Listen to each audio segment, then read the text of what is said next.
আহারে মুসলমান ঘরের ছেলে মেয়েরা, আব্বারা, তরুণেরা, এ ছেলেরা, যুবকেরা, রাসূলুল্লাহকে সাহাবারা কতটা না ভালোবাসে, রাসূলুল্লাহকে কতটা না পিয়ার করে। রাসূলুল্লাহর এক সাহাবা আব্দুল উজ্জা হুজুর, রাসূলুল্লাহর এক সাহাবা আব্দুল উজ্জা হুজুর একদিন দুপুর বেলাতে চাচার সাথে বসে বসে বসে বসে ভাত খেতে থাকে, ভাত খেতে থাকে। তখন চাচাকে বলতে থাকে, এ আমার চাচা, এ আমার চাচা, এতদিন আপনার কাছ থেকে আমি একটা কথা লুকিয়ে রেখেছি, আমি একটা কথা লুকিয়ে রেখেছি, আমি একটা কথা লুকিয়ে রেখেছি। তখন চাচা বলেছিল, এ আমার আব্দুল উজ্জা, এ আমার আব্দুল উজ্জা, বলো বলো বলো বলো কি কথা।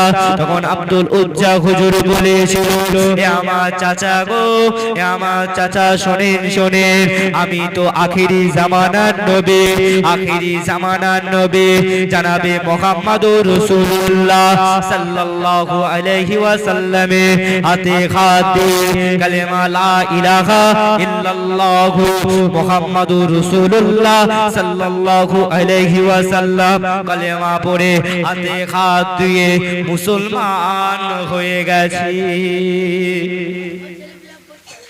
এ ছেলেরা, যুবকেরা, আব্দুল উজ্জা চাচা বলতে থাকে, হে আব্দুল উজ্জা, ভাতেতে আর হাত দেবে না, ভাতেতে আর হাত দেবে না, ভাতেতে আর হাত দেবে না। বেরিয়ে যা, বেরিয়ে যা, বেরিয়ে যা, বেরিয়ে যা, আমার ঘর থেকে বেরিয়ে যা, আমার ঘরেতে আর থাকবি না।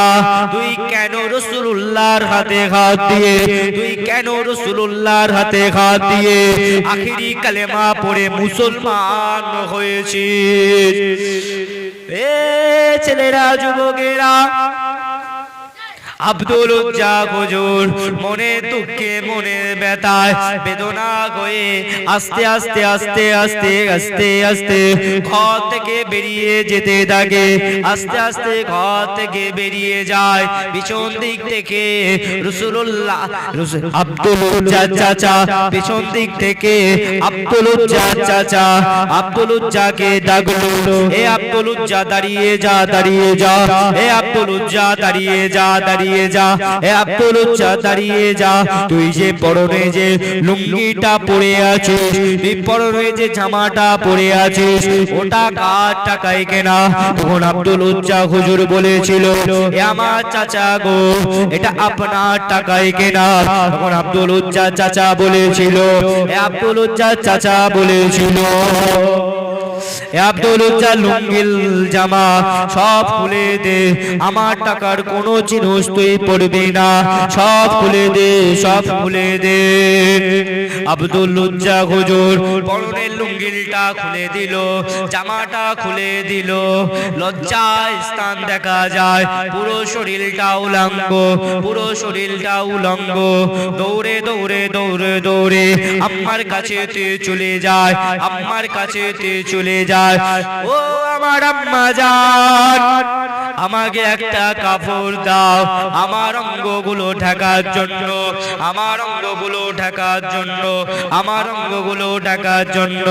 আম্মার কাছ থেকে একটা কাপড় নিয়ে গায়ে জড়িয়ে রাসূলুল্লাহ দরবারেতে চলে গেল, রাসূলুল্লাহ দরবারেতে চলে গেল। রাসূলুল্লাহ হুজরাখানার ভিতর থেকে বেরিয়ে, রাসূলুল্লাহ হুজরাখানার ভিতর থেকে বেরিয়ে আব্দুল উজ্জাকে দেখে বলেছিল, এ আব্দুল উজ্জা, এমন হাল তোমার কেন হলো, এমন হাল তোমার কেন হলো? তখন আব্দুল উজ্জা হুজুর বলেছিল, ইয়া রাসূলুল্লাহ, ইয়া হাবিবাল্লাহ, আপনার হাতে হাত দিয়ে কালেমা পড়ে মুসলমান হয়েছি বলে আমার চাচা জেনে গেছে, আমার চাচা আমাকে ঘর থেকে বেরিয়ে বার করে দিয়েছে।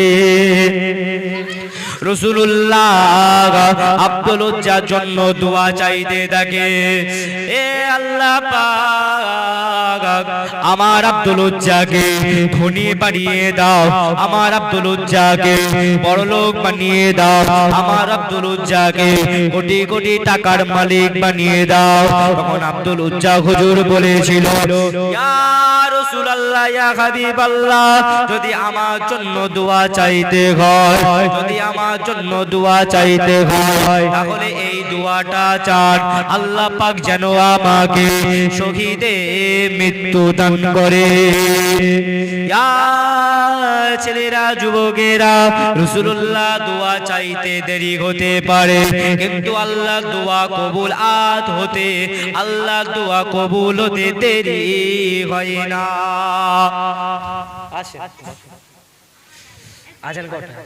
আজান 7:30। এ ছেলেরা, যুবকেরা, আব্দুল উজ্জার জন্য দোয়া রাসূলুল্লাহ চেয়ে দিল। এ আমার আল্লাহ পাক, আব্দুল উজ্জার মরণটা যেন শহীদে মৃত্যু হয়। রাসূলুল্লাহ সমস্ত সাহাবাদেরকে বলল, এ আমার সাহাবারা, এ আমার সাহাবারা, তোমরা যে ঘরটাকে থাকো, তোমরা যে ঘরেতে থাকো, ওই ঘরেতে আমার আব্দুল্লাহর জন্য, আমার আব্দুল উজ্জার জন্য একটা ঘরকে, একটা থাকার জায়গাকে ব্যবস্থা করে দাও। আব্দুল উজ্জা হুজুর ওই সাহাবাদের সাথে থাকতে থাকে। কিছুদিন যায়, দিন যায়, দিন যায়। এমন একদিন সমস্ত সাহাবারা রাসূলুল্লাহকে এসে বলতে থাকে, ইয়া রাসূলুল্লাহ, ইয়া হাবিবাল্লাহ, আমরা তো আব্দুল উজ্জার জ্বালায় আর থাকতে পারি না। আমাদের আব্দুল উজ্জা এত জোরে জোরে কোরআন তেলাওয়াত করে, এত জোরে জোরে কোরআন শরীফ পড়ে, এত জোরে জোরে তেলাওয়াত করে, আমরা তো ওখানে থাকতে পারি না, আমাদের ঘুমের ডিস্টার্ব হয়। তখন রাসূলুল্লাহ বলেছিল, এ আমার সাহাবারা, শোনো শোনো, আমার আব্দুল উজ্জা যেটা করতে থাকে ওটা করতে দাও। তার কারণ হচ্ছে আমার আব্দুল উজ্জা, আমার আব্দুল উজ্জা ঘর বাড়ি জমি জায়গা, ঘর বাড়ি জমি জায়গা ছেড়ে দিয়ে আমি রাসূলুল্লাহ আমার মহাব্বতে, আমার প্রেমেতে, আমার ভালোবাসায় এখানে এসে পড়ে আছে। কিছুদিন চলে গেল, এদিকে যুদ্ধের ঘন্টা বেজে যায়। সমস্ত হুজুরেরা, সমস্ত সাহাবারা একে একে একে একে একে একে যুদ্ধের ময়দানেতে যেতে থাকে। আব্দুল উজ্জা হুজুরও যুদ্ধের ময়দানেতে চলে যায়, আব্দুল উজ্জা হুজুরও যুদ্ধের ময়দানেতে চলে যায়। এদিকে যুদ্ধ শুরু হয়ে গেল, ওদিকে কাফেরেরা মরে, জাহান্নাম চলে যায়। এদিকে আমার রাসূলুল্লাহর প্রাণ প্রিয় সাহাবারা শহীদ হয়ে জান্নাতে চলে যায়। এই যুদ্ধের ময়দানেতে আব্দুল উজ্জা হুজুরও শহীদ হয়ে দুনিয়া থেকে চলে যায়।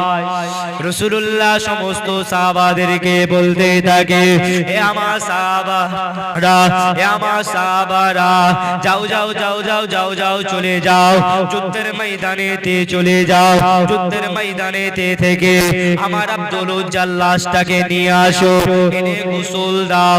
আমি রাসূলুল্লাহ, আমি রাসূলুল্লাহ, আমি নিজে জানাজাটা পড়ি, আমি নিজে জানাজাটা পড়ি মাটি দেব। আব্দুল উজ্জা হুজুরের লাশটাকে নিয়ে আসা হলো, কাফনের কাপড় পরিয়ে রাসূলুল্লাহ নিজে জানাজাটা পড়িয়ে মাটি দিতে নিয়ে চলে গেল। রাসূলুল্লাহ কবরে আব্দুল উজ্জা হুজুরের লাশটার মাঝ বরাবর ধরে, এদিকে মাথা দিকেতে, এদিকে মাথা দিকেতে ইসলামের প্রথম খলিফা হযরতে আবু বকর সিদ্দিক হুজুর ধরে, আর পায়ের দিকেতে, পায়ের দিকেতে ইসলামের দ্বিতীয় খলিফা হযরতে উমারে ফারুক ধরে। তিনজন মিলে আব্দুল উজ্জা হুজুরকে দাফন কবর দিয়ে থাকে। কি মহব্বত, রাসূলুল্লাহর ভালোবাসায়, রাসূলুল্লাহর ভালোবাসায় ঘর বাড়ি জমি জায়গা সব ছেড়ে দিয়ে রাসূলুল্লাহর দরবারে এসে পড়ে আছে।